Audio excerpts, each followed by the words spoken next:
solve for b. In this problem, we have an absolute value is equal to an absolute value.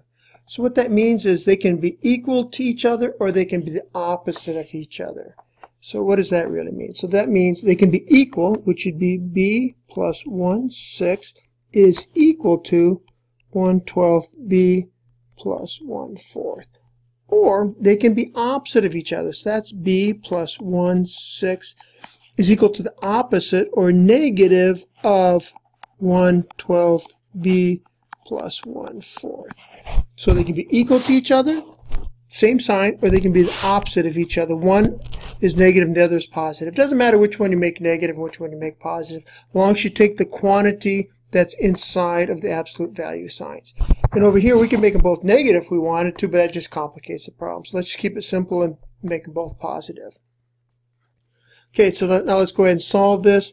Let's go ahead and try to get the b by itself on the left here. So we're going to have to subtract a 1/6 from both sides. So this is b is equal to subtract 1/6 from both sides, be 1/12 b plus, well, see, we got a 1/6 and we got a 1/4. So the common denominator, least common denominator of 4 and 6 is going to be, what's that, 12?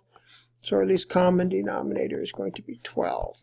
So to get 6 into 12s, we'd have to multiply the top and bottom by 2. Multiplying by 1, so we're not changing the value. So 2 times 1 is 2. 2 times 6 is 12. So it's in 12s. Okay? Oops, and that should be minus 2 12s. And then plus 1/4, well, we've got to get that in 12s also. To get the 4 to 12, we'd have to multiply by 3. So 3 over 3 gives us 3 12s. Because 3 times 4 is 12, 3 times 1 is 3. Okay, so this becomes b is equal to 1/12 b minus 2 12s plus 3 12s is 1/12. Because this, you could rewrite this as negative 2 plus 3 all over 12, which is then equal to 1/12. So this is equal to plus 1/12. Okay, so now let's go ahead and subtract a 1/12 b from both sides. And so this is 1b, which is the same thing as 12 over 12. Put it in the same common denominator. So now we subtract 1/12 from both sides, 1/12 from both sides. That gives us 11/12 b is equal to 1/12. Multiply both sides by 12. 12s divide out, we end up with 11b is equal to 1. So divide both sides by 11, so b is equal to 1/11. So there's one of our solutions. Or now we got to take the negative side. Let's get this out of the way here, over here, so we can bring it all straight down. Okay, so now we have, I'll divide this up so we can keep track here. We have b plus 1/6 is equal to the negative everything inside of this. So this becomes the negative of 1/12 b, so that'd be negative 1/12 b. And then the negative of plus 1/4, which gives us a minus 1/4. Okay, now we go ahead and let's subtract 1/6 from both sides, just like we did before. Once again, our least common factor, common denominator, would be 12. So this becomes b is equal to negative 1/12 b minus 1/4 and 12, so we've got to multiply by 3 again. So it would be minus 3 12s.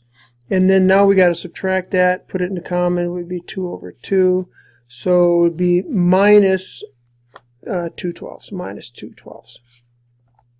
So this becomes b is equal to negative 1/12 b. Minus 3 12s plus 2 12s is minus 5 12s. Okay, now we have to add 1/12 to both sides. Again, this is same as 12 over 12 because it's 1. So this becomes 13 12ths b is equal to negative 5 12ths because we added 1/12 to both sides. Okay, let's multiply both sides by 12. 12s divide out, we end up with 13b is equal to negative 5. Divide both sides by 13.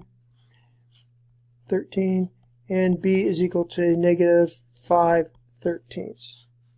So to solve this equation here, we can either substitute in b is equal to 1/11 or negative 5/13.